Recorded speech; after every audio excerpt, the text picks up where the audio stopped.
Hey everyone, so I'm really excited about this. Now, this is technically a sequel to a previous video, but I wanted to make it its own thing because we are going to be talking about Into the Wyrd and Wild by Charles Ferguson Avery.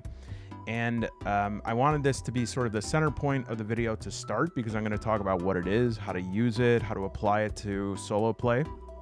And then because I think it's like sort of the perfect addition to a setting such as Vermis, some of the mechanics, especially the different encounters that it creates, just the hex crawling mechanic, I think it can really, as Saint Guy Fieri says, kick it up a notch. That might be Wolfgang Puck. No, that's BAM! Anyways, and so in part one here, I'm just going to talk about Into the Wyrd and Wild, introduce it, and then we're just going to put it to use, and I'm going to make the second part of the video a continuation of my actual play of Vermis using the Tunnel Goon system, but then adding in some cool mechanics like Exhaustion and hunting and stuff like that from Into the Wyrd and Wild, and maybe even using the hex crawl mechanic as well. So this is one of the most awesome settings. It is something that came out in 2019. It was something that actually like made settings make sense for me, because prior to this and a few key other ones like by Lazy Lich, I really didn't get what a setting was. You know, I had a hard time differentiating a setting from a campaign, from an adventure module, from an actual book, a game book, etc.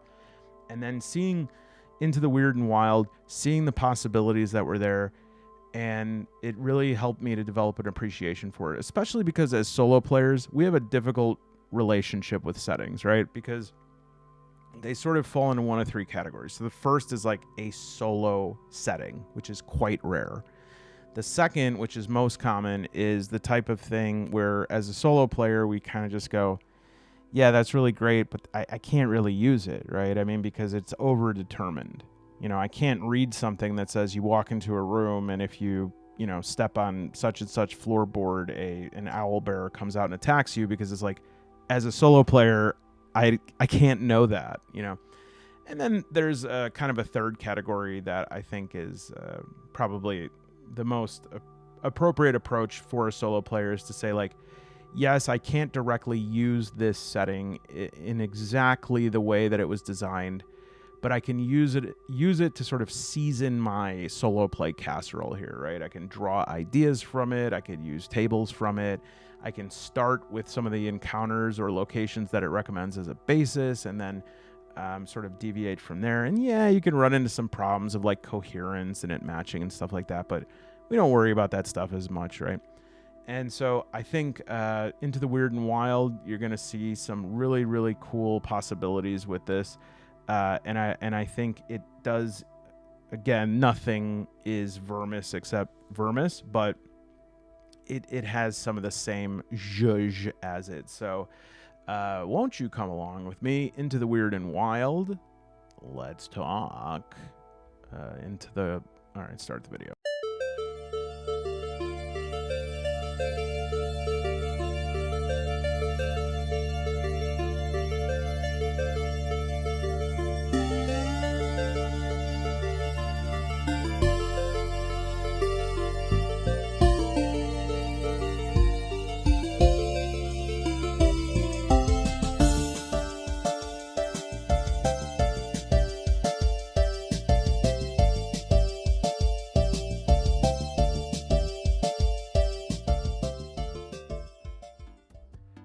All right, so as I've kind of already alluded to some of this, but just so that I can actually follow my notes I wrote, boy, oh boy, I must be getting older.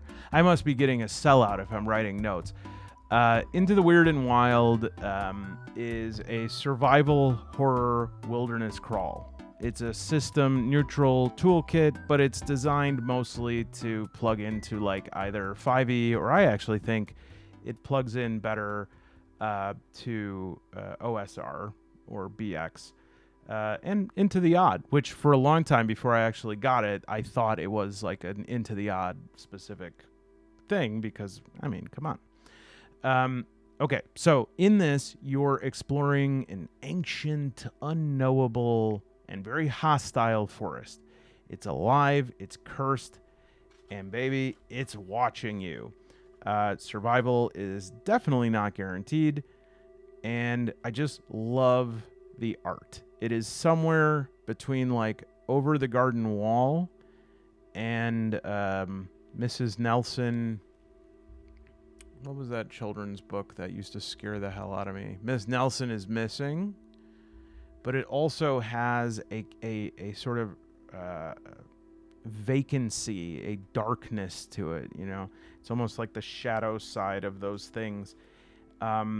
And it really, it's a game that if you really immerse yourself in it, it can get to you a little bit, which I really like, which is how messed up like that. But yeah, survival is not guaranteed. It's got a lot of twisted life and unlife. It kind of splits the difference sometimes between the biological and the spiritual. Yeah, this kind of stuff.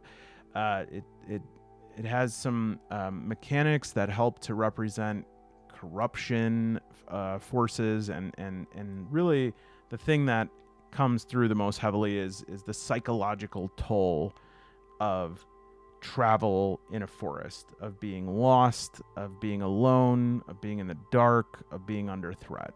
All right. And so, in terms of a system, I'm going to be using Tunnel Goons, which you could take a look at it in the last video, but it's about as basic as things get. And again, I like it because it's not the perfect balance or anything like that, but it just helps you get going with playing games. All right. A few things that Into the Wyrd and Wild is going to give us. Wilderness travel rules. Like I said, getting lost, exhaustion, supplies. It's going to give some random encounter tables. And not only does it have an amazing D100 encounter table, it also has one of the best wilderness dungeon generators I've ever seen. Very simple, but very effective. It also has tons of I search the body results and tons of emergent like wilderness moments. D100 tables for that.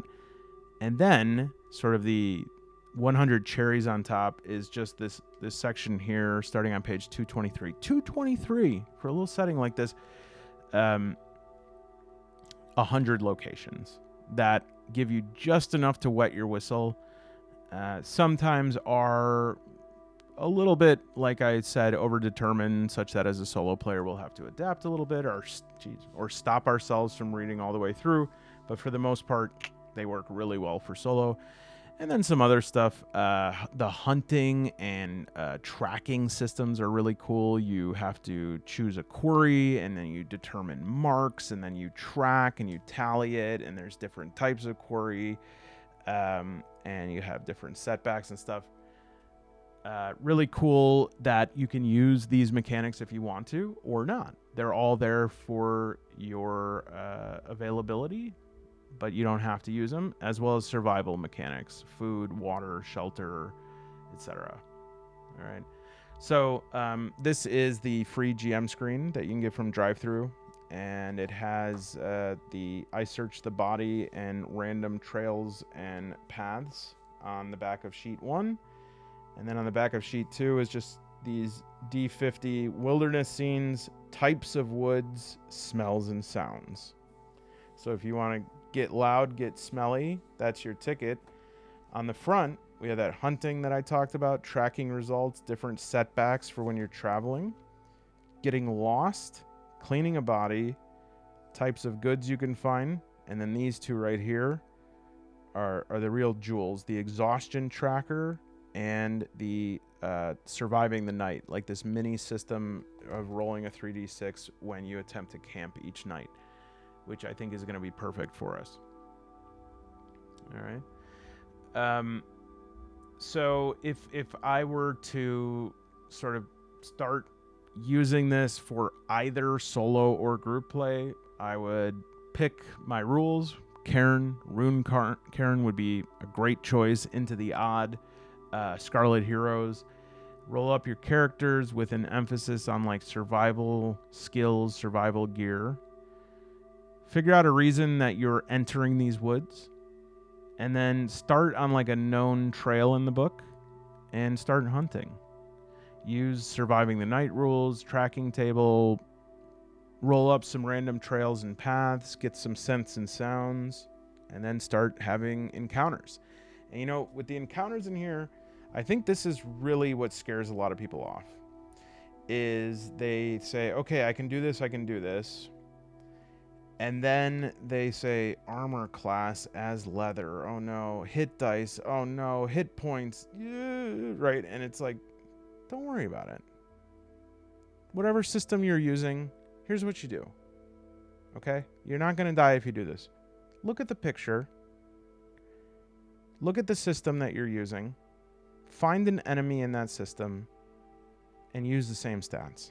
And if it's too easy, the next time, increase their HP, increase their strength. Don't worry about it. Okay? It's just like you can make it make sense later.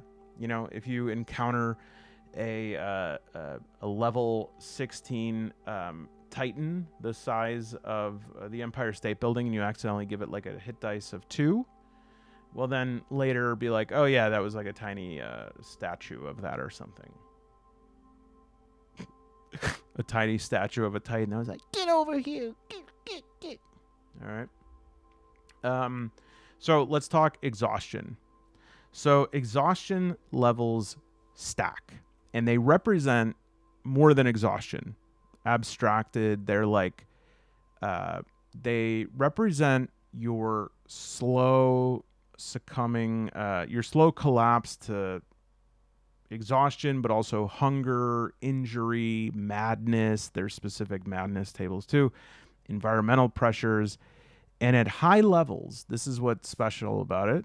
It's lethal. Okay. A character will die when they gain 6 levels of exhaustion, right? You're no longer able to like maintain homeostasis. You are over withdrawn. So 6 levels of exhaustion, you die, and certain actions like camping or there's feasting, they can reduce exhaustion. And you could add stuff too if you're playing in a party-based game, or for instance, we have like a memento for Jorma here. Has that old badge, you know, spending some time with that.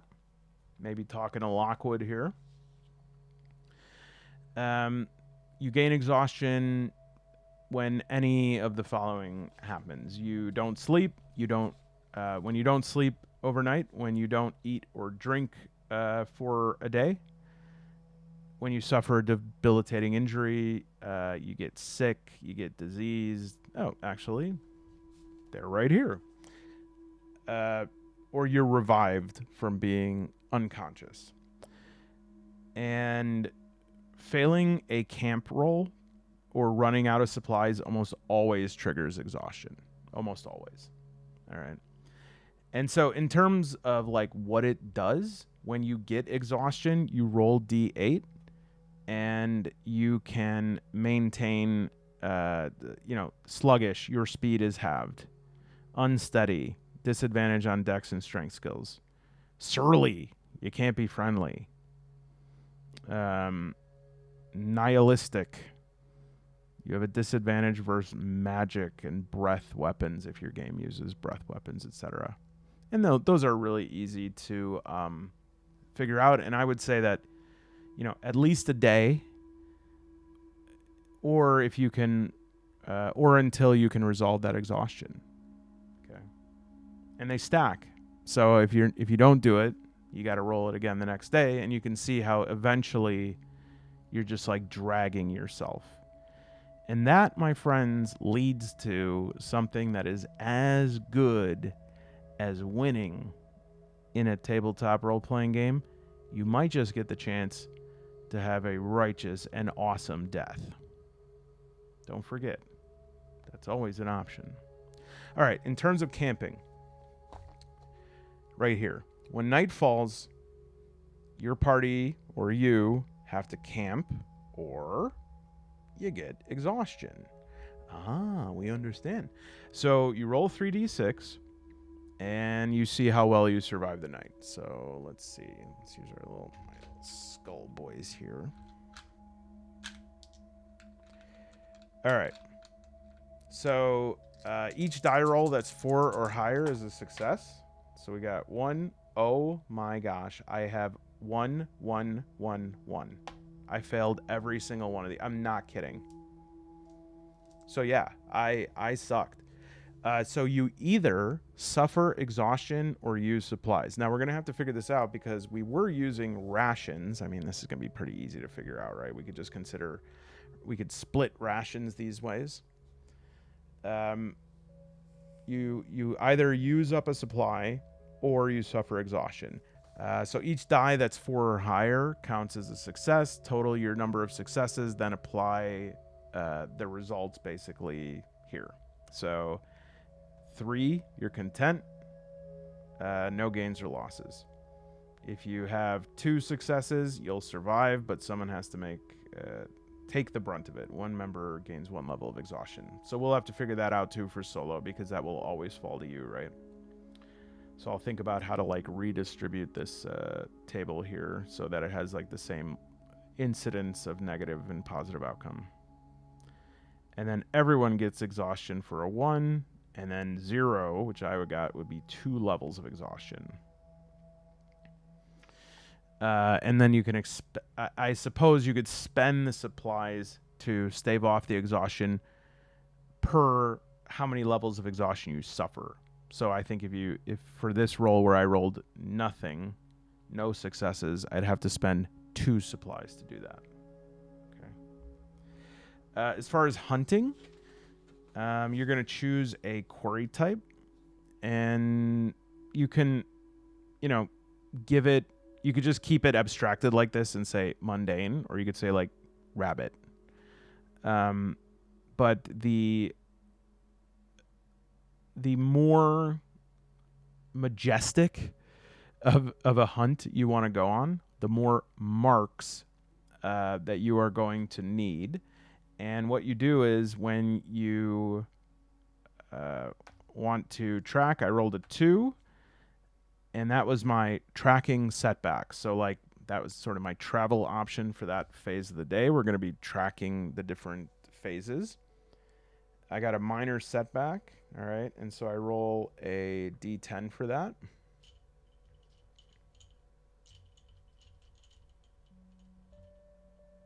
It's fine.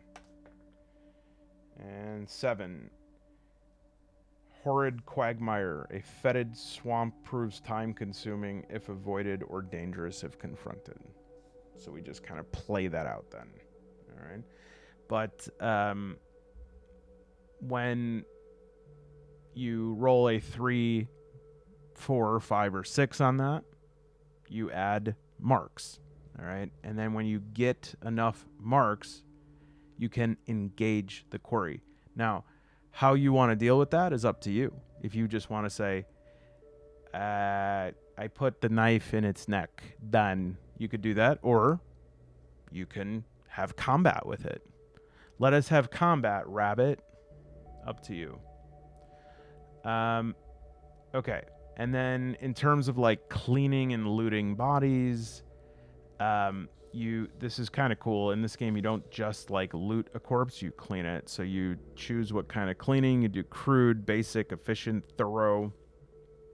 And then this says what kind of D6 roll that you need. So if you say, I'm just going to do a crude cleaning of this body, then you do a D6, and anything 2 or more is a success. So I got a 4. And because I only chose a crude cleaning and succeeded, I get 1d3 common goods. And then common goods right here are fats and meats. Each one may be converted into a single supply, or the characters may have a feast and eat all of the common goods to relieve 1 point of exhaustion. So again, I'll have to figure out how to like common denominator that so that it makes sense for solo play, but that's not going to be hard. And so you roll 1d6 per 100 pounds of flesh, which obviously is going to take some estimation. But like a 400-pound beast, a buffalo is probably more than that even, right? 4d6. And then for each successful roll, you gain that amount of goods. So for example, you want to perform an efficient cleaning on a 300-pound deer, you would roll 3d6, and then say you got, we'll say, just to give a nice spread of examples here, we'll say we had a 5, yeah, that works. A 5, a 3, and a 6. Okay. So 2 of the rolls succeeded because you wanted to do an efficient cleaning, so only 4 plus worked. And so that means that you get, for an efficient cleaning, 3d3 common plus 1d3 uncommon goods, and then you roll on that table. So maybe the system or game that you're using has a better version of this. That's fine. You don't have to use these. They're just there for you. All right.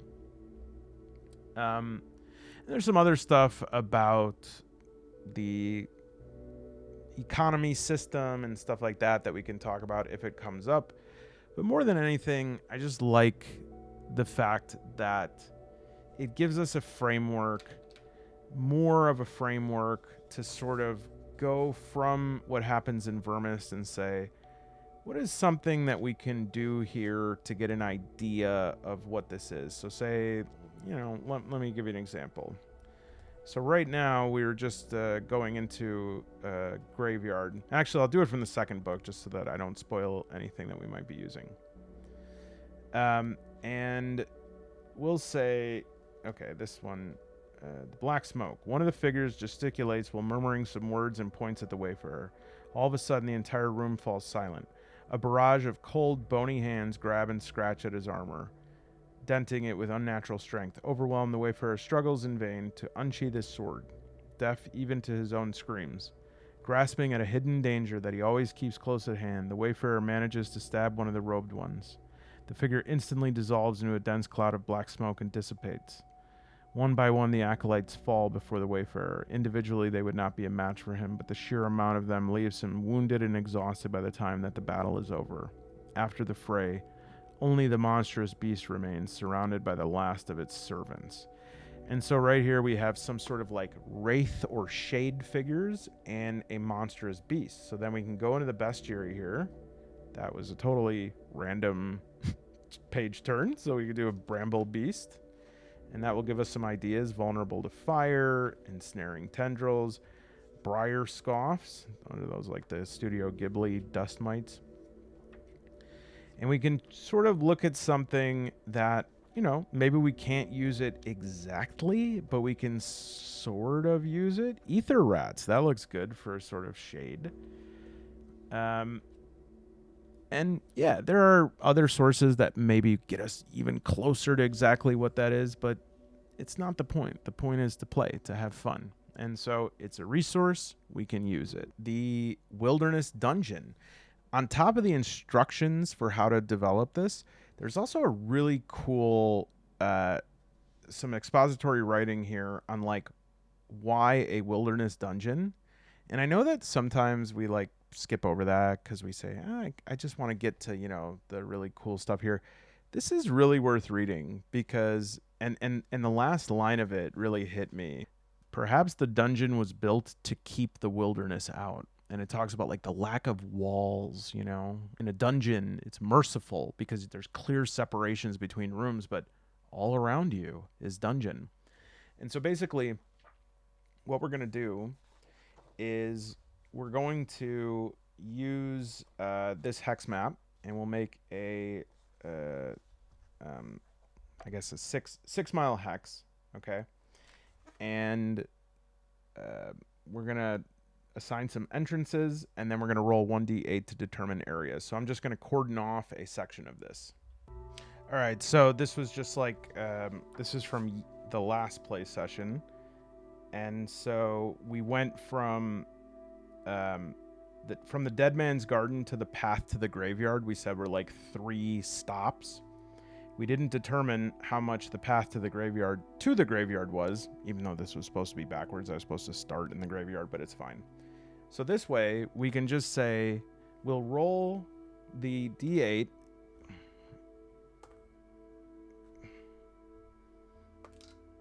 Thank you. All right, so it says, this is the random entrance, the door of a mad scribe's closet. Oh, cool. So, like, it would be you open a mad scribe's closet door and it just enters into a garden or like a woods. Now, we're already on a pathway, okay? And so we could say that at the very terminus of that, in the middle of the path, there is like a door. And through the door is the way forward. It's almost like it cuts a hole in reality, right? Like, say that, you know, you have the sun here and a tree or whatever, and then you open this door, and through the door, it's nighttime, and there's this path that we have to embark on, right? Like, it's completely different than the surroundings of it. And then we are going to have, we said 3 locations till you get to the path to the graveyard. And then from the graveyard, the path to the graveyard to the graveyard, let's see how many like landmarks we're going to have. 2. Okay, so in total, we're going to have 3, 4, 6. All right, so then we're going to get 6d6, and we're going to roll that on the map. Now, I've been through this game before. Let me just tell you right now that if we just try to do this on a flat map, it is not going to work. So let's make some adjustments. A little bit off around the edges here. I'm going to try to get that into here. Okay, was definitely not expecting it to be that perfect. It's like a perfect fit. I guess I should have known. All right, so now we have 66. And that was way too much of a spread. All right, I'm just going to shift in just a little bit here to the left. Okay, so we will fix these into... Which one? All right, so I don't know what each of those mean yet. Let's check it out.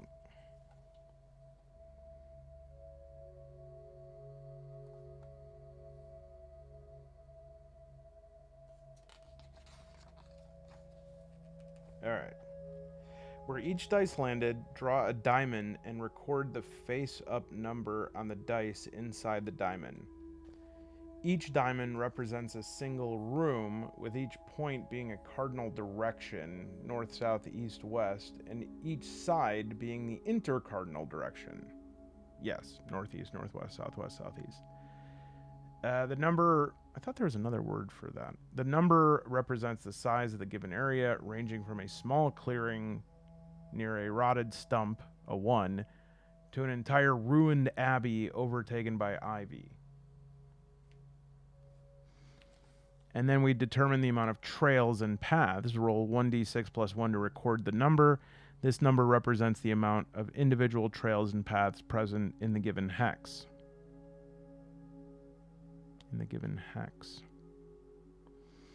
Starting with a single area, move from area to area, connecting the areas with a number of trails as was rolled before. If all points have a trail connected to them, use any leftover trails to connect any points that are not already connected. If this is impossible or absurd, stop. Areas that are unconnected are considered widowed. For each trail, roll 1d8 and draw an appropriate trail based on the roll. So it could be special, hidden, dangerous, difficult footpath. And then we connect it to an entrance. There's an example right there.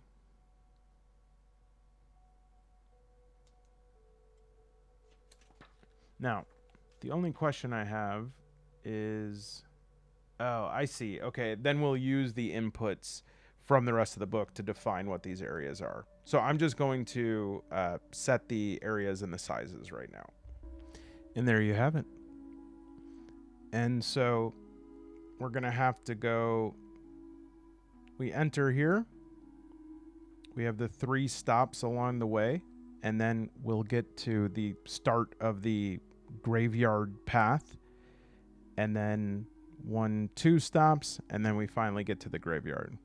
We'll have to decide what each of these are based on their size, but from the examples here, so like a 6 is an abbey, an acre of trees, a 3 is a house, a large ring of stones, a 4 is a hamlet or a large riverbed, and a 2 is a small grove or a campsite. And so we can just kind of adjust based on each one. We can sort of, honestly, we can probably use inspiration just from flipping through Vermis to see for each of these. So for the first one, it's going to be pretty big.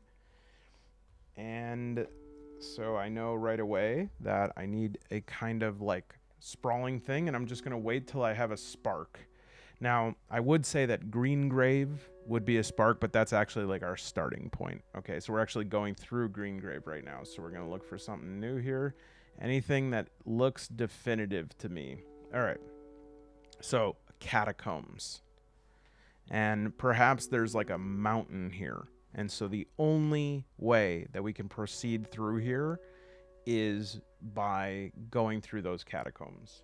So when it comes to the catacombs, I think it best that we flip back to Vermis and just make sure that we're staying within the world of Vermis, right? Because that, I love Into the Wyrd and Wild. I think it's awesome. But at the same time, we want to make sure that we're staying true to our objective, which is trying to bring to life this setting of Vermis. And I think a good way to do this will be to season our thoughts, as it were, with a part of this book that I really like. Now, it starts a certain way that I think we're going to gloss over. This is called the Uncrossable Path. And it starts with this bridge where you meet this huge knight, and they maybe hit you with a fang, and that fang gives you poison that, like, for 5 minutes makes you go ballistic, and then you pass out, and then you fall. Now, where you fall, I think, is in line really well with the catacomb. So why don't we start from there, read a little bit, and then see if we could bring it back to the mechanics of the game. So this is the Shade Sanctum, home of the unseen. An enormous structure rises at the top of the biggest hill, casting shadow that engulfs the landscape. You've made your way to the building as the sun goes down. So this is us making it to the catacombs. The gigantic sun, with a grim expression that decorates the main gate, makes you minuscule and uneasy. The high contrast with the sky makes it difficult to discern what's inside. The sun is almost down, and the pinkish skies have now turned into an intense orange.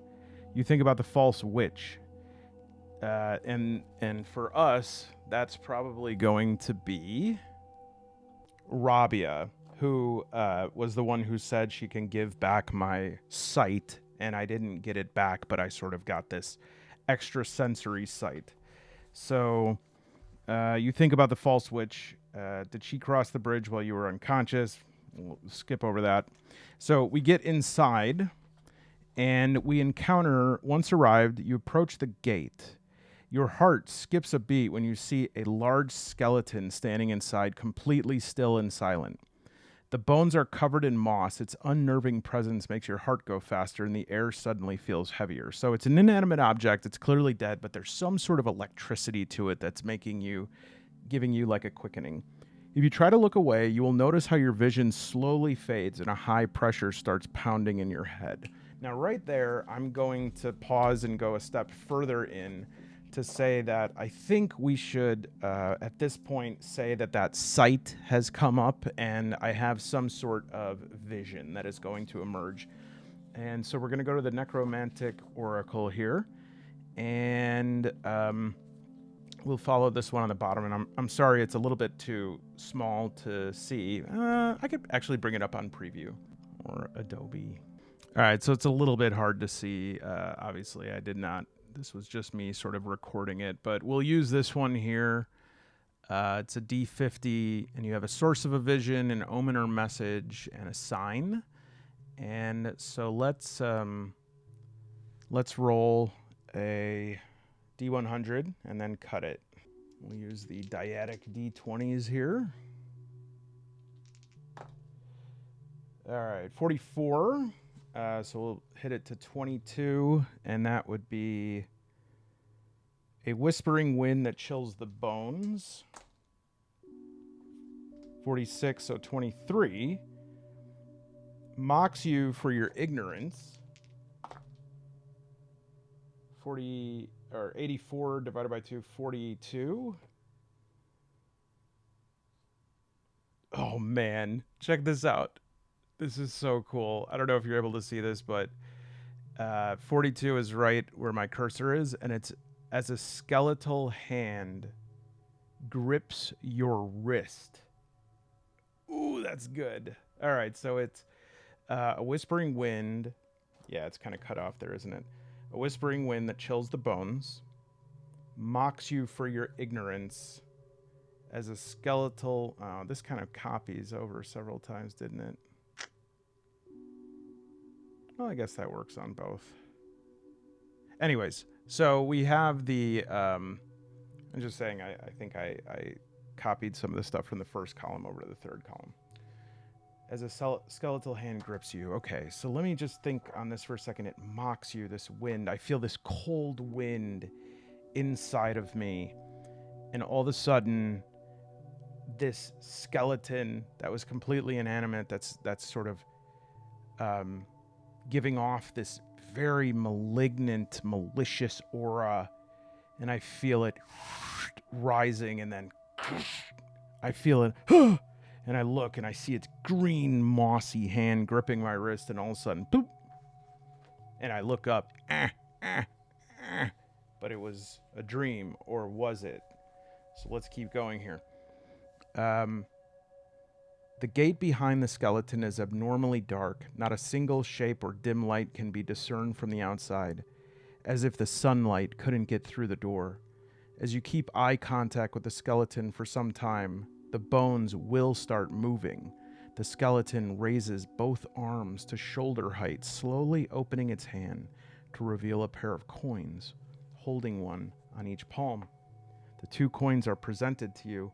One is made of silver and the other of mud. So I just read the first part of the next sentence, which says, if you take either of the coins. I have a little bit of a sense of what happens from this, but not a lot. I read this last probably about a year ago, but I have a little bit of a sense of something here. And so whenever this happens, what I do is, rather than making a decision, I will turn over that decision to the dice. Okay. And so I'll say, does my character take one of the coins? Maybe, but I'm going to have to determine which one it is first. Which impulse do I feel? Does my character take the silver coin? Maybe.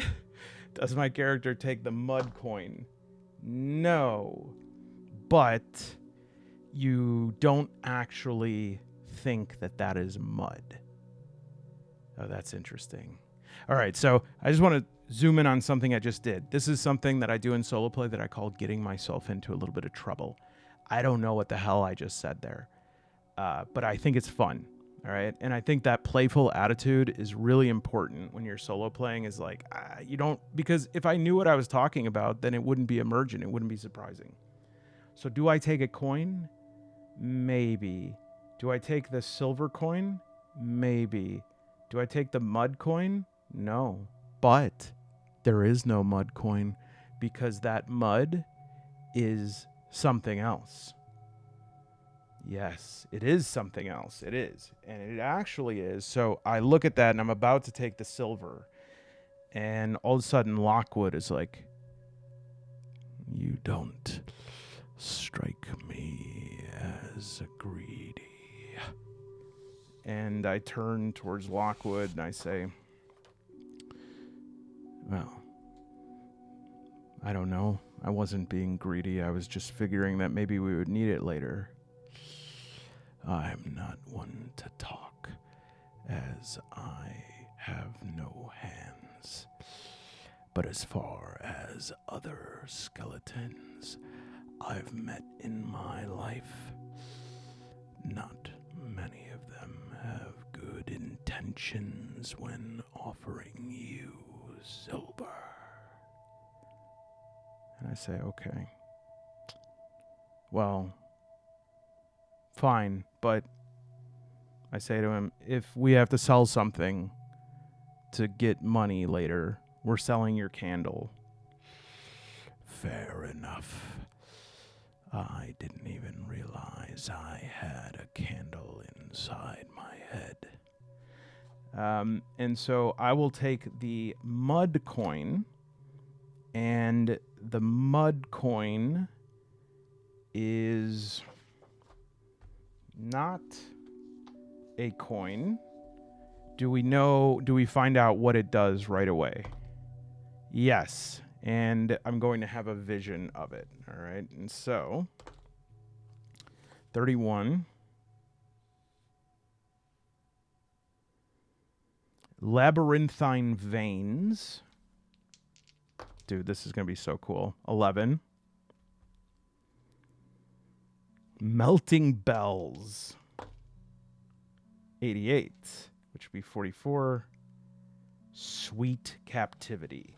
So I take the mud coin and I look at it, and all of a sudden, all these like veins start sprawling across from it, and I hear these very like menacing bells chiming during this. Okay, so there's some ding ding, and I'm kind of startled, but I could like nothing's happening to me. Nothing's happening to me, but I hear these bells. They're not, Lockwood kind of shifts his head around, and this labyrinthine picture slowly appears, and in the middle of it, I see a cage.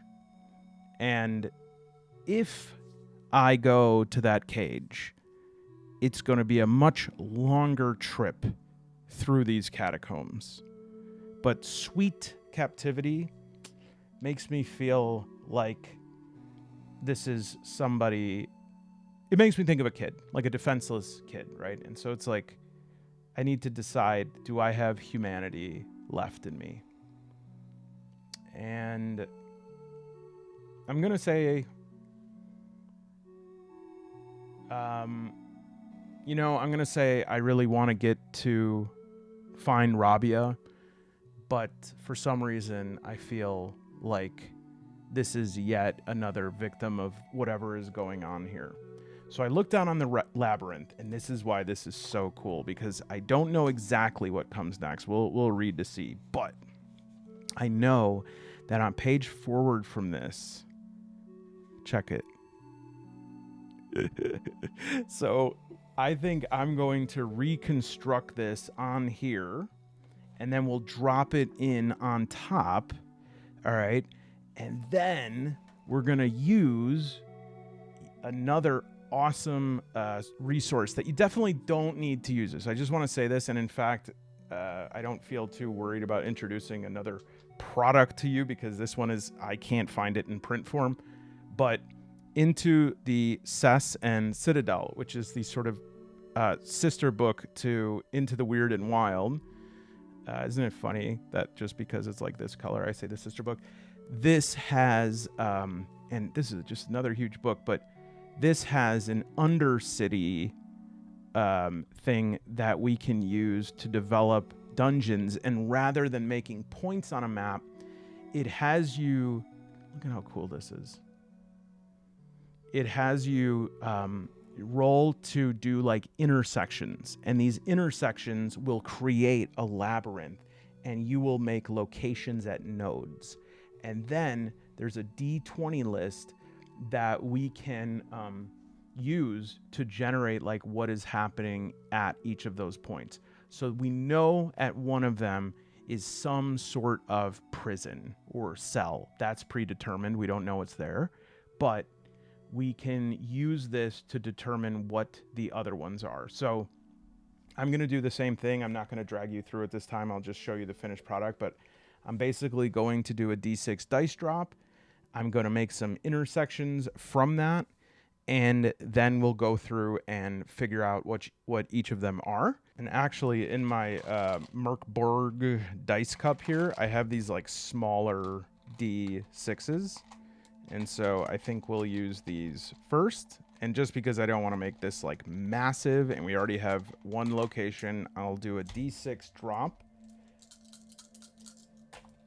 And then there are instructions on this for like determining how many. It says number 2, based on the number, draw a line or lines originating from each die.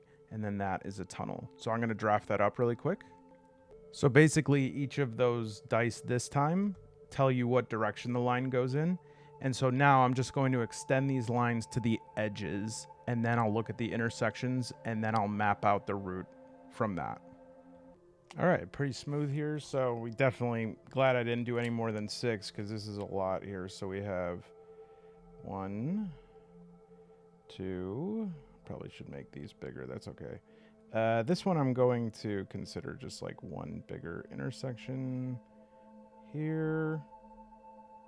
Here.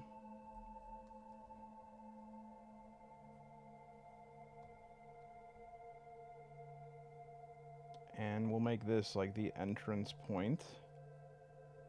All right, now I'm going to sort of figure out like a pathway through these. Now it does also say you're supposed to take maybe 2 more dice and just kind of make these like little offshoot rooms here. This right here is the exit. This will be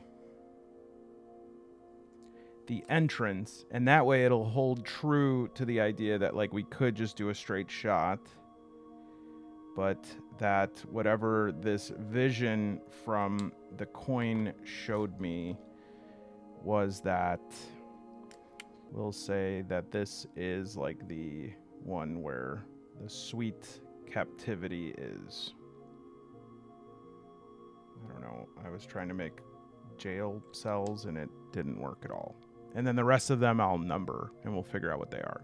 All right, so I made a path here and now I'm just kind of like whiting out the other lines just because otherwise they're gonna distract me a bit.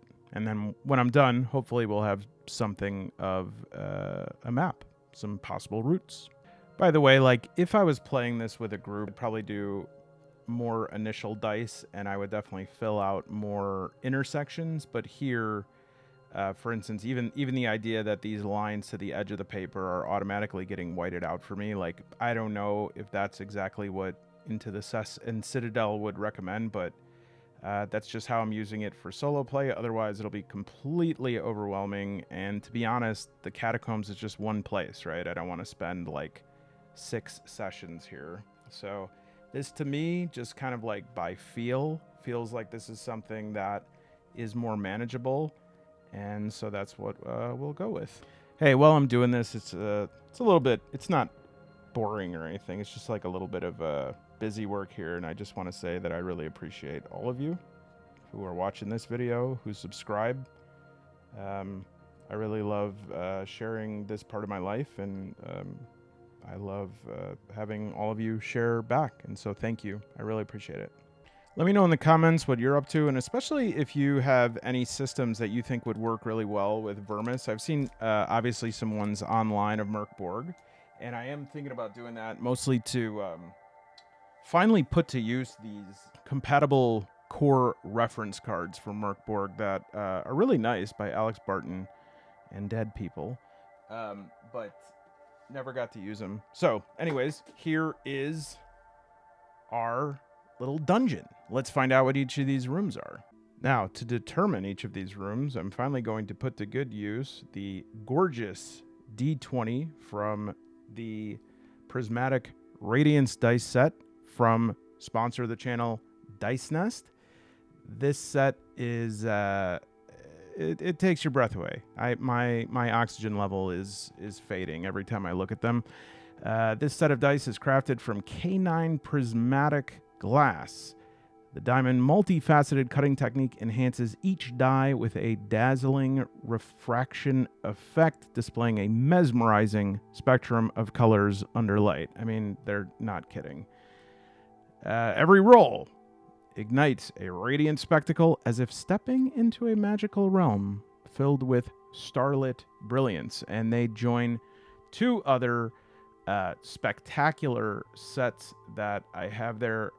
On the tree, I have the Starlit Azure, which is the composite wood, nothing like it, super light. And of course, the OGs, the Dragon Flame series, which is sort of, I don't know how it works. It's not. I mean, it's not of the natural world. There was some sort of deal struck with the gods of the warp to make it. But of course, if you'd like to get your own set, I have great news for you. You know, it's tough to put in the investment, to splurge a little bit on a really nice set of dice, but Dice Nest dice are definitely the ones to do it with. And if you are here, you're watching this right now, you can go to dicenest.com. And using promo code MANDICE alone, you'll save 20% off your order.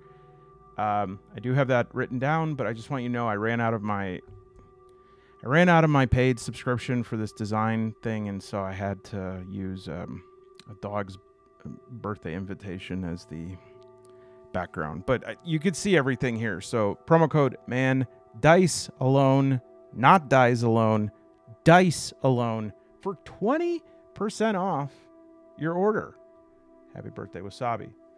All right, so using our beautiful prismatic Radiance D20, shield your eye. I mean, that's unreal though, guys. Look at that. Oh, beautiful. We are going to figure out, let me take my time with this here. There we go. Wow, just look at it naturally sparkle over there. It's unbelievable. Look at that. Beautiful.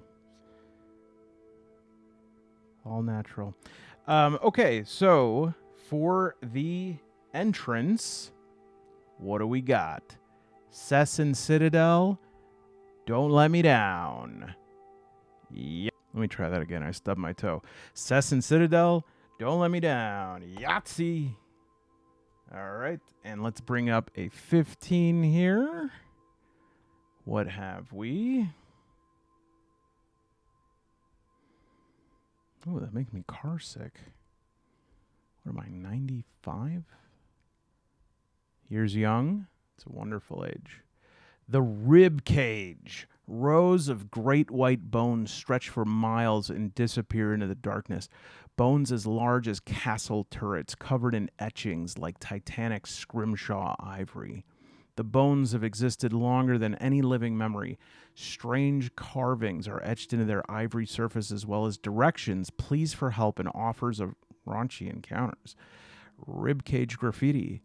Characters may spend 1 hour studying the etchings with a chance of finding something interesting. I'll stop myself before I read anything more. Will I spend an hour? First of all, what's the cost for spending an hour? Well, I think that, I mean, there has to be some sort of cost. And I would say, you know what?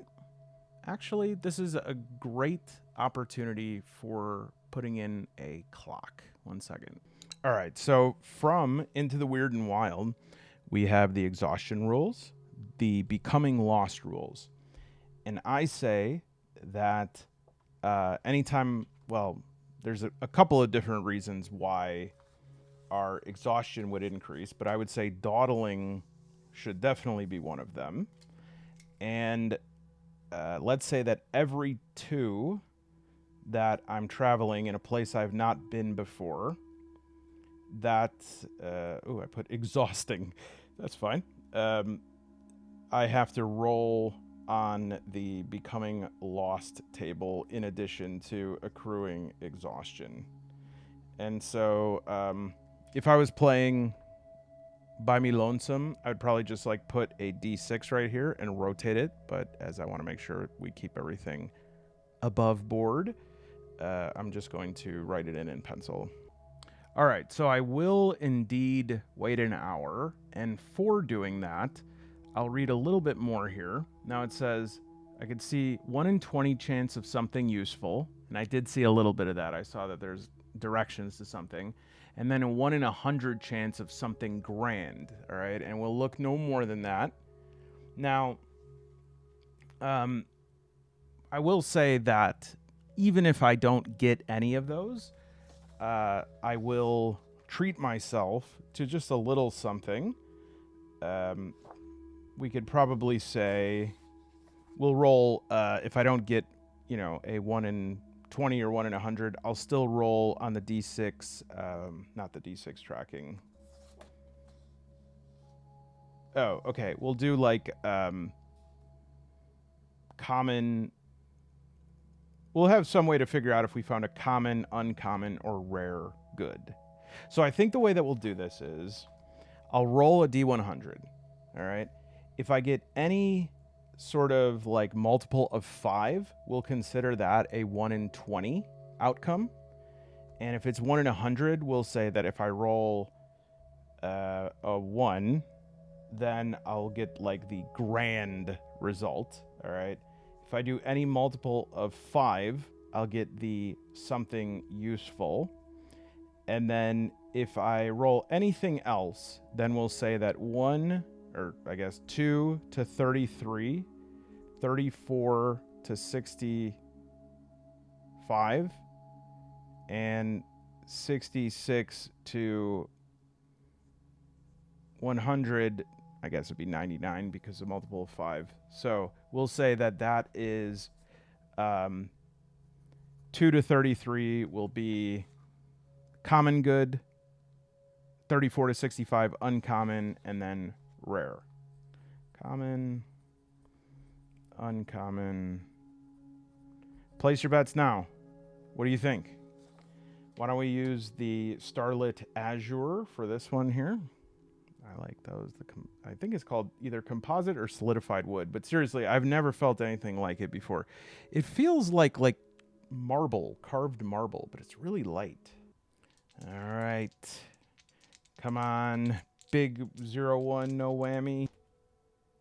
80. Nice. So I did get a multiple of 5. And in addition, I will get a rare good. But since I got a multiple of 5, I'll get something useful. And we'll just want to do a D2. We'll do solids 1. Solids are 1. Outline is 2. Okay, so I got a 2 for that. So that's the second useful thing. And that means we got... If I can find the dang preview. All right, cool. So that means we got a recipe for a fortifying tonic. And I am going to start a category of it's not a memento. It's like a small item. We wouldn't say that they take up a whole box. So we'll say fortifying tonic recipe. And at some point, I'll probably have to take an exhaustion, or it's weird to take an exhaustion to sit still. We'll figure out something to sort of process that recipe so that I can know what makes it up. And then also we got an 80, so oh, you know what? Oh, I'm so embarrassed right now.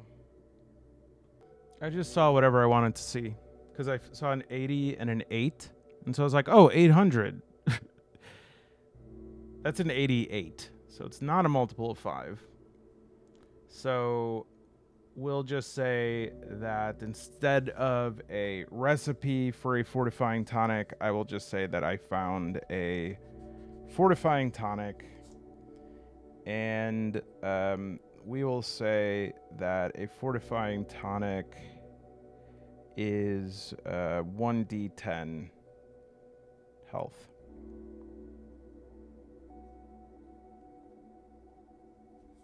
Just because I love torturing myself, let me just see what random rare good we would have gotten. 7. Bile that eats away metal but nothing else. It's kind of cool, actually. Anyways, all right. So we carry on. Let's look at what is next as far as this room. All right. A lantern village, a sparkling refuge of civilization, lives within the ribs, known for their floating paper lanterns used to ward off evil spirits. So we'll have to pare this down a little bit. A place of relative peace and tranquility in the Undercity. We're not in an Undercity. Food, lodgings. But what I'm doing is I'm reading this right now and seeing if there's anything I sort of input into here to translate into vermiculite. Food, lodging, supplies may be purchased here. Okay, let's skip over that one. We'll just do, because this is, I want to make this more like a location rather than, you know, in and of itself a whole city. Ivory Shrine. Okay, so we'll say this is what we're going to use. Not all who live within the white towering bones feel that they should be regarded as a home, and instead see it as a holy space, believing that some of the etchings are teachings from a higher being. A cult actively seeks out and attacks any who would deface them and act against any new establishments in the rib cage. An ample and pious donation avoids such fates. Huh. All right. So as we approach, we see, and I'm going to free draw here a little bit. We see a ivory shrine, and it's like a rib cage shrine. And so what would that look like here?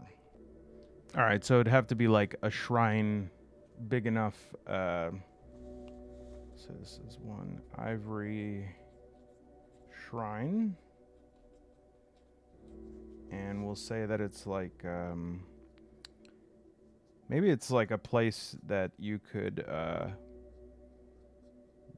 walk like under.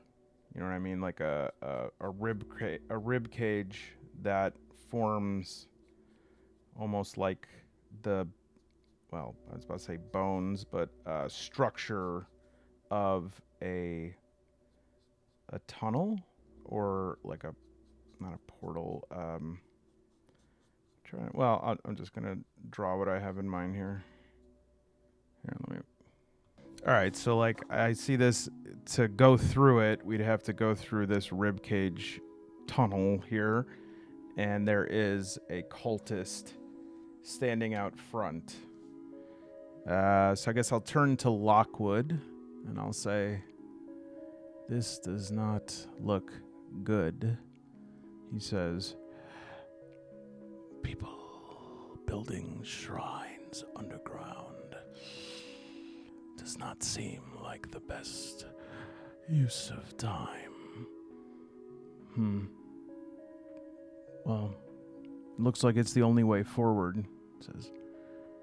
"I can't say that I'm mad about a shrine made of bones.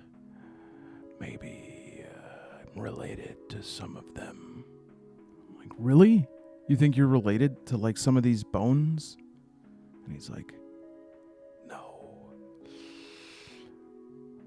Why would you think I'm related to bones?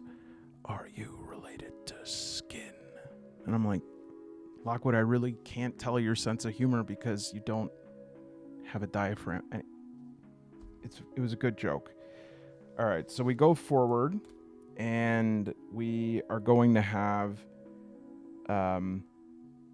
we'll use the Newell dice here.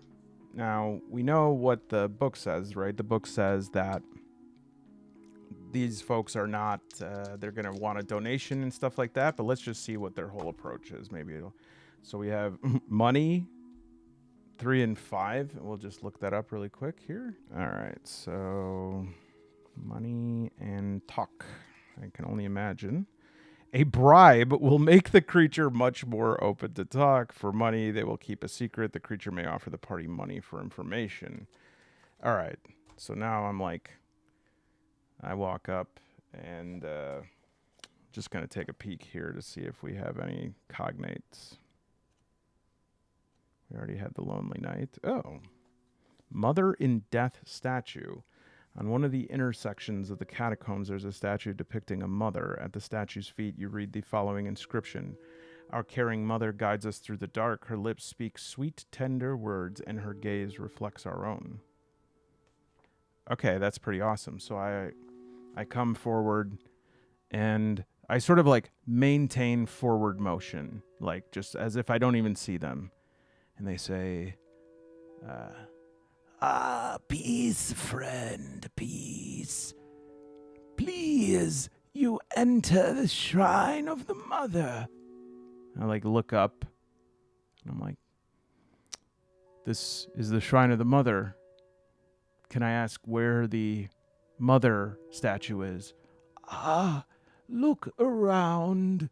Look, our mother, she gave her life, died here, so that we may live. How are you saying that this giant rib cage was your mother? Is the mother. She lives through us. Our caring mother guides us through the dark. Her lips speak sweet, tender words, and her gaze reflects our own. All right. Is this guy... well, I say, well, that's very nice. It's a very nice shrine. And I'm just going to keep passing. And he stops me again. He says, friend, I asked for peace. And I say, are you really asking me for peace, though? Or do you want something else? Is this guy... I am not going to give him a bribe. Is he going to let me pass? Maybe. All right, so I should probably do a check here. And... it'll be like intimidation.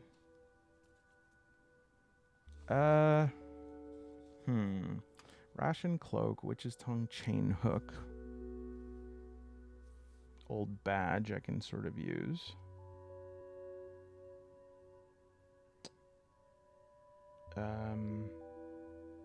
All right, I'm going to use... Let's see if I know anything about this. So we'll do lore +2. And we'll do 2d6, and I mean, this is an underground catacomb. Okay, so first of all, what I'll do is just to see the way that I'm going to have like a companion help is that Lockwood can help by adding a +1, but he has to pass the check first. And if he passes, he can add a +1 to mine. That's when he's like helping me with something. When he's doing something on his own, I'll test him on his own. But we'll do lore. I'll look at him, and this will have to be just like a straight up, I was going to say difficulty 10. So 10, 11, or 12 here. Nah, he doesn't know. So I look at him, just kind of floats left and right like he doesn't know. And so I'll say, you said that you were... This is the caring mother. Yes. What is her name? I'm just going to get like a little bit of inspiration here. 58. So we'll do 25 to 28. No, wait. 58 divided by 2 would be 24. No, 29. Sorry. 29. The broken hourglass. Okay. This is the mother of the broken hourglass. They say her gifts, they allow you to walk without spending anything but sweat. What does that mean? Think, friend, these catacombs are large. Much time it takes. Through the mother, with her help, you can be fleet of foot. I see. So you're saying if I walk through, I'll receive a blessing? Yes, of course. But there's no other way to go through? Well, there are certainly other ways, should you...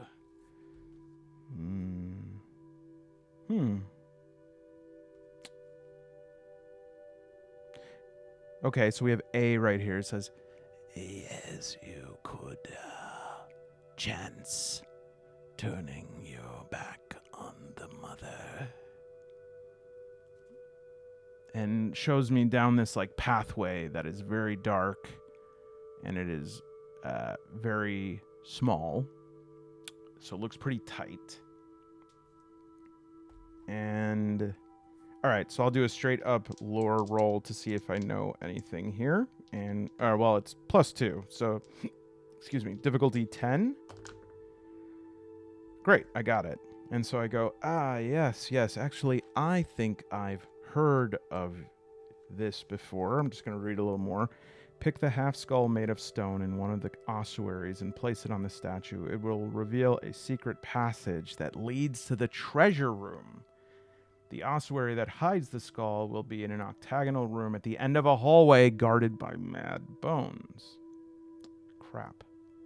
Pick the half skull made of stone. All right. So I say, ooh, it's getting a little bit loud. I say, I see this row of skulls, and I say, I believe that I've met one of your church before. If I recall correctly, they were in a market, and they had a row of skulls, and you had to choose one of them. This is simply something we do to beg alms. We provide a little game. And it's basically like that game where you flip, the cards or the cups, and you have to figure out which one is which. And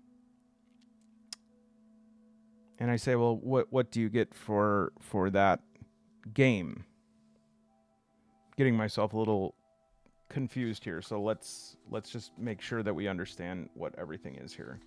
All right, so we encountered this guy, and he's basically asking for a donation to make our way through the mother's bones.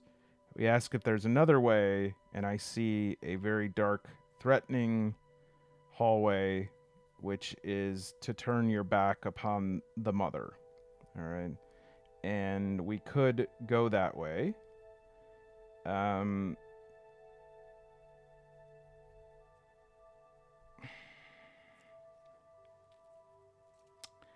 But then, I think the whole thing with the skull.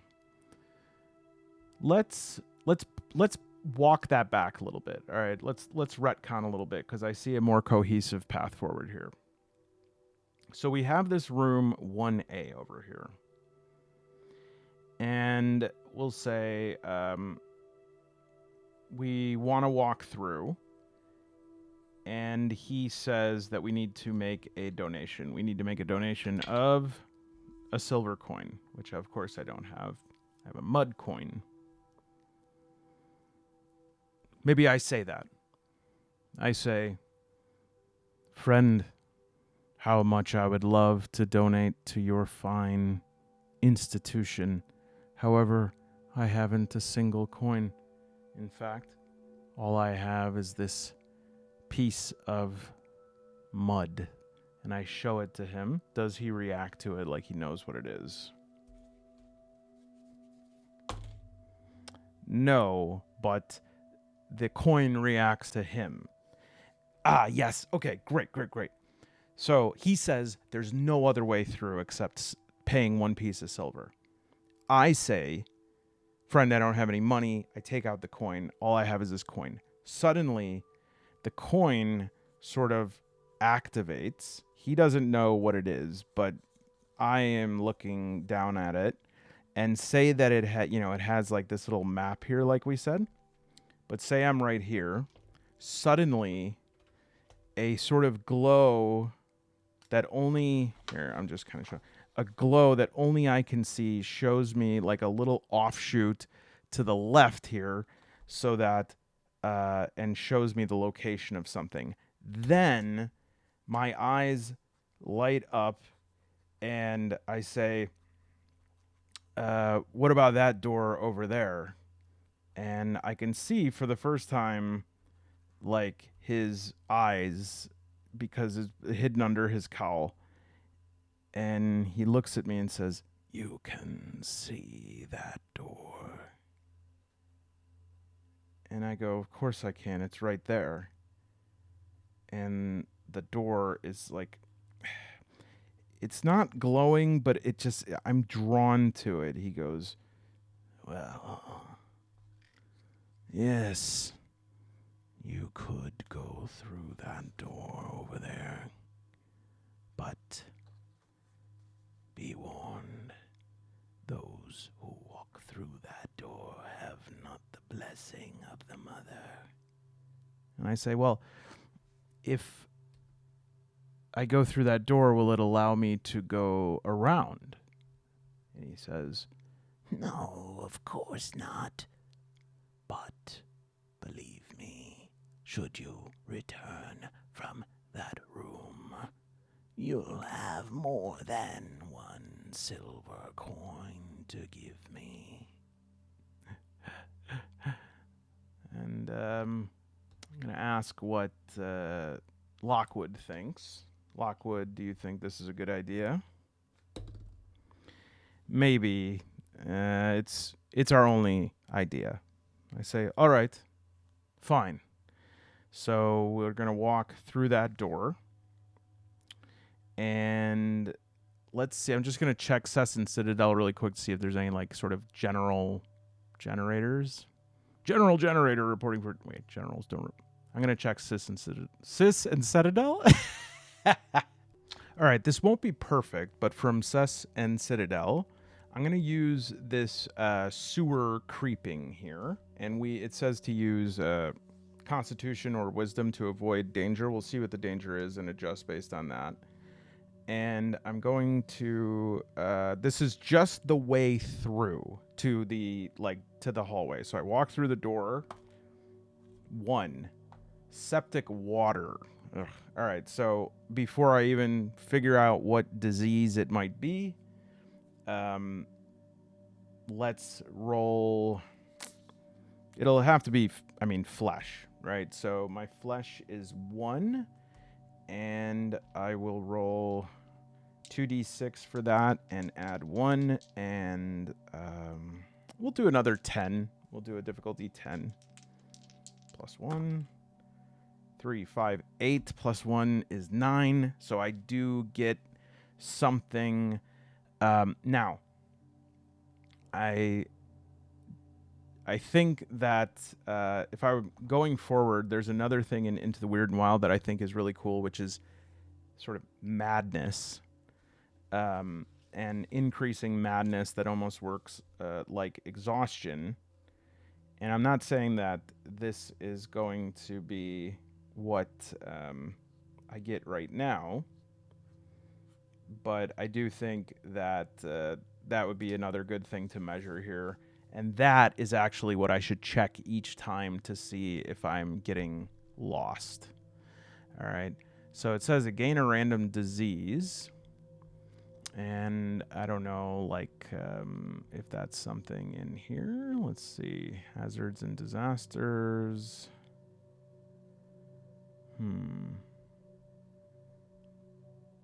I bet some of you already found it.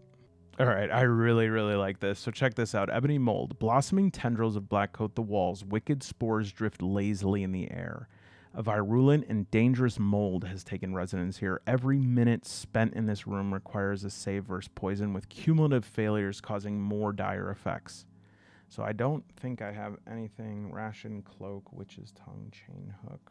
Well, I do have the tonic I could use, but so what we'll do is I'll make it easy. I'll do a 8, but I'm going to try to save versus this, and if I fail, I'll save again, and I'll save again, and I'll save again, and hopefully if I can save on the first try, probably we could say that I already failed 1, because that's the effect of not being able to do the flesh save.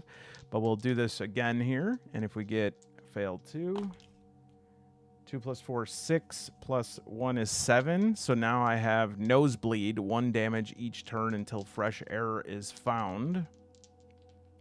And you know what? We will stop like the fail saves there. We'll do it again on the way out because I'm still not in the clear. But for now, I'm going to give myself the tag of nosebleed. And that is a persistent tag, which I think I said I was going to put in like whatever those brackets are that like mess up the when you put them in places, like those ones that are like, hey, is that HTML? So I tried doing that, but it like kept screwing up my document. So anyways, I'll figure that out when I'm creating my own, when I'm finishing my own system. Stay tuned. If you don't watch the first video, I'm working on my own version of Tunnel Goons here. And hey, are we not tunnel gooning right now? I mean, it's like, this is it. We're in a literal tunnel. All right. So at the far end of this hallway, we now are going to have an encounter. And so I'll use the Undercity encounters table, and we'll modify if we need to, but this is a D100. And I think, let me just make sure there's nothing beyond this. Yeah, okay. So, 29. So we have a silt lurker mood, hungry and aggressive, attacks to kill and eat. Oh, I'm seeing it's a silt lurker with a mood of hungry and aggressive. So now we'll find a silt lurker, because that, oh Lord. Okay, so we'll draw from this right here, but we're going to use the Tunnel Goon system. And just to remind those again who didn't see the first video, this is a very, very simple system, but it's really good. We'll try this one for this video, and maybe if we do a third video, we'll try like using Merkborg and seeing what we translate. But for now, let's just stick with Tunnel Goons because it's going to go fastest here. And so, again, we're just going to treat an enemy encounter like a difficulty, like a check. And so we'll figure out what the silt lurker should be. But remember that their difficulty, in addition to like it being scaled to whatever the monster is, when we hit them,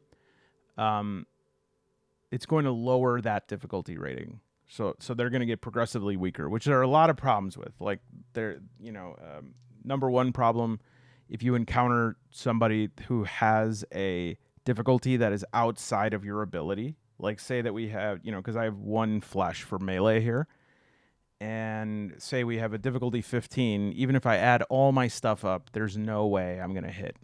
And so I think the fix that I'm contemplating for that, it's not a great fix, but I think it does work somewhat, is if they're outside of your range, and you are able to crit like your roll, you can then bring them into range, and then the next round you can keep going from there. All right.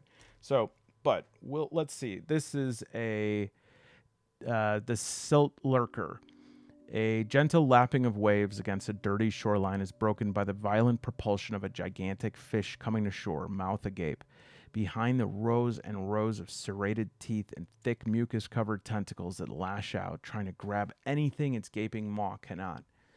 Silt lurkers are whale-sized fish that haunt the deepest and darkest waters of the Undercity. Their long bodies are covered in bony plates that may see centuries of scars. They use their long snouts to snap at prey out of the water, their stout fins acting as feet to help them maneuver. According to fishermen and trappers, the silt lurker has a habit of stealing from nets and capsizing small vessels. However, its beaching technique is what it's best known for, as few who are surprised by the creature live to tell it. All right, so this thing has a 1500 XP. And so, I don't think I'm going to be able to fight it. In fact, in the picture, that's what it looks like. So we will try to evade it. And we'll say that I should have used the witch's tongue.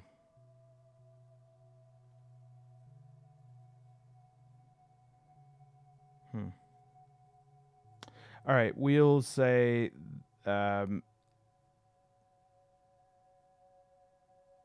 difficulty. Is it okay? So it does beach, but is there enough room to run around it like on the side of the pool? Maybe. And there's also like on both sides of it. So what I'm thinking is that like I went down this hallway and then here is a clearing and there seems to be some sort of deep pool here. And if I go around it, on the other side is the entrance to whatever this room is that we're going to. But I can see this thing lurking. So first I'll do a lore roll. That'll give us a good idea here. And we'll do difficulty 10 to see if I even would know that there's dangers afoot. 6 plus 1, 7 plus 2, 9. All right, so we don't know that. So I don't have like the drop on it or anything. And so I think we'll just do, but I don't have a disadvantage on it. So I think we'll just do difficulty 8 to run around it or to sneak around it, maybe even without being noticed. And I think we'll try to run for it. Yeah, so we'll run for it with difficulty 8. Yes, so we definitely got it there. We went around it. But because I kind of want to have some combat, I'm gonna turn to Lockwood and be like, oh, we pulled a lucky break, and then we'll turn around and we will have Silt Lurker Jr. So a little Silt Lurker that in front of the door. If I am this size, wow, that's a really small little bean head there. If I am this size, then this Silt Lurker is probably like a dog. All right. So still is not, still is not something I want to run into in a dark alley here. It's still got a big maw. But, it knows it's like early game. And so, sorry, there's a big thing on how I solo play recently is drawing stuff out. And I'm not a good drawer, but I just love it. It helps me envision stuff. I shouldn't say that. I've practiced drawing for a long time. I've never been a gifted drawer. I don't want to be one of these people that like, it's like, oh, I don't even know how. It's like, that's kind of annoying. But I'll say that I'm a person who has reached the upper limit of their drawing capability. And I never peaked the way I wanted it to. But I've just like really rekindled something by getting nicer pens and pencils. This is not one of those. All right. And so we'll say that difficulty rating here, we've been going with 10. We'll do 9. All right. And so I'm going to use a chain hook, which is a really cool weapon that I really like. And I'm going to take 1 damage right now, by the way, because my nose bleed. Oh, wait. Yeah. 9. Chain hook. Cloak can cancel out 1 attack. And remember, the way that we do this is I'll set the difficulty rating. I'll add what I add. We'll roll. And if I'm under the difficulty rating, then the difference is how much damage has been done. I don't have any armor other than the cloak right now, which I can use to negate fully 1 attack. But if I had armor, I would subtract afterwards. So we're going to say a 9. And I'm going to do a +2 for +1 for flesh. And the chain hook will give me +1 as well. So we're trying to get 9 or more. 3 and 1. Okay, so 4 plus 1, 5 plus 1, 6. 9 minus 6, 3. So I am super excited to come back around, get to the other side, and right as I turn, chomp. A little stilt lurker junior has chomped down and hit me for 3. All right. So now I will roll Lockwood, who, again, I don't think is going to attack on his own, but we'll see if he'll give me a +1 on next attack session. He has a flesh of 0. 5, 4, 9, so he does hit that. So he doesn't attack on his own, but we'll do a 9, so that'll give me an additional +1. And then, so we have +1 flesh, +1 chain hook, +1 Lockwood. I was also thinking, I won't institute this right now, but I was thinking with the chain hook, because it's such a versatile, awesome weapon, it's a little OP. So I was thinking, like, if I extend it to hit, then the next turn I don't get the +1 because I have to, like, gather it back up. But we'll keep the +1. So we're going to do, total is going to be +3. And we're trying to hit the 9. 2, 1, man, 6. So I got to hit for another. And I'm down to 3. I'm going to use my fortifying tonic, which is 1d10 HP. That wasn't a full roll. I wish it was, but I got to be honest. 9. All right. So that will put me back up to 10. Thank goodness. I would have negated attack after that. So let's give it another shot here. Come on. Chain hook. Spun. Yes. Okay, so 5, 4. This does not... Well, actually... Well, we won't do Lockwood twice in a row. 5 plus 4 plus 1, 10. Plus 1, 11. 9. So that's 2. So difficulty score for this guy is going to go down to 7. All right, because I got him good with a chain hook right in the nose. Retracts, angry, and I pull that hook back. I'm swinging around again, and we'll do a Lockwood, see if I can get a bonus here. 2, 2, no. And so I guess I also... Does this enemy target Lockwood at all? Maybe. So we'll say that if Lockwood fails his roll twice in a row, he can get targeted for an attack. So that was 1. And now I'm going to roll again. Now I only have to do difficulty 7. 6, 6. Great. So that's actually a crit. I haven't... Did I decide what a crit is yet? I don't think I did. I don't think Tunnel Goons has anything.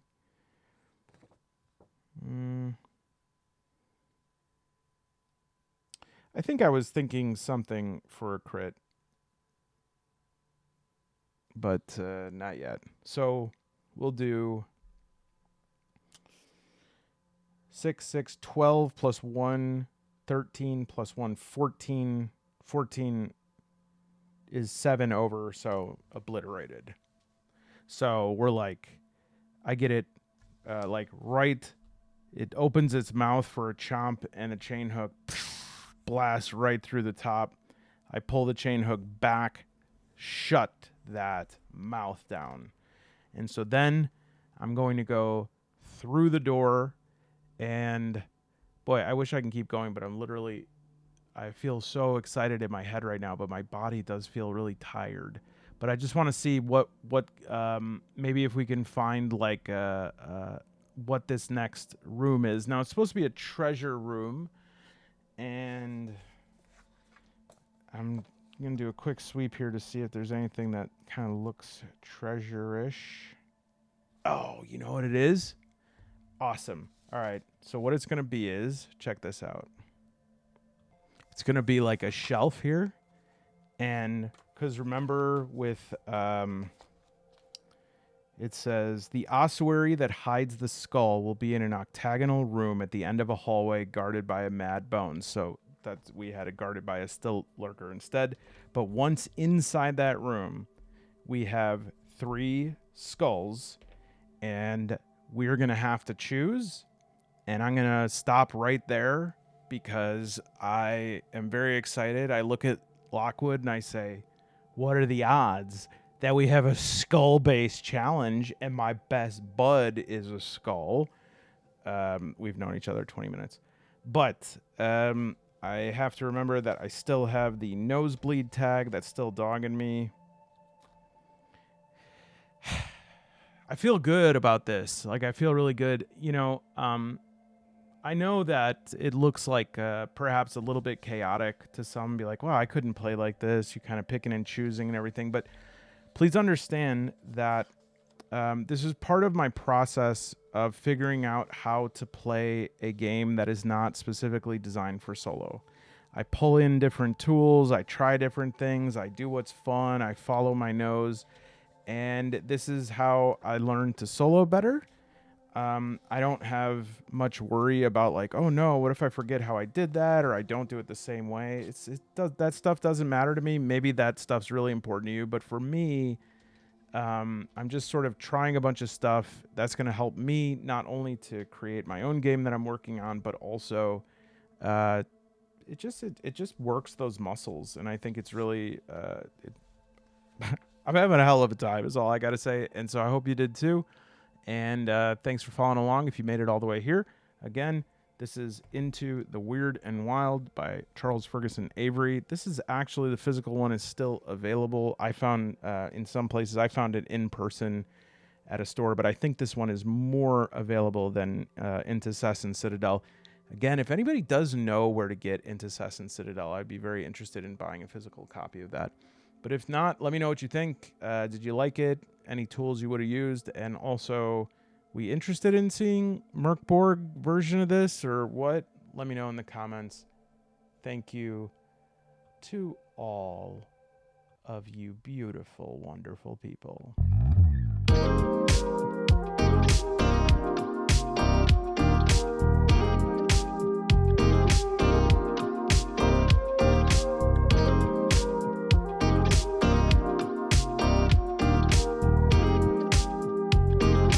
Groovin' beat.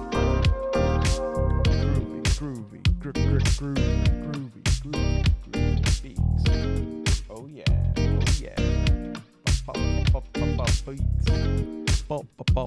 beats. Oops. Oh no, it's all falling apart here. Sorry.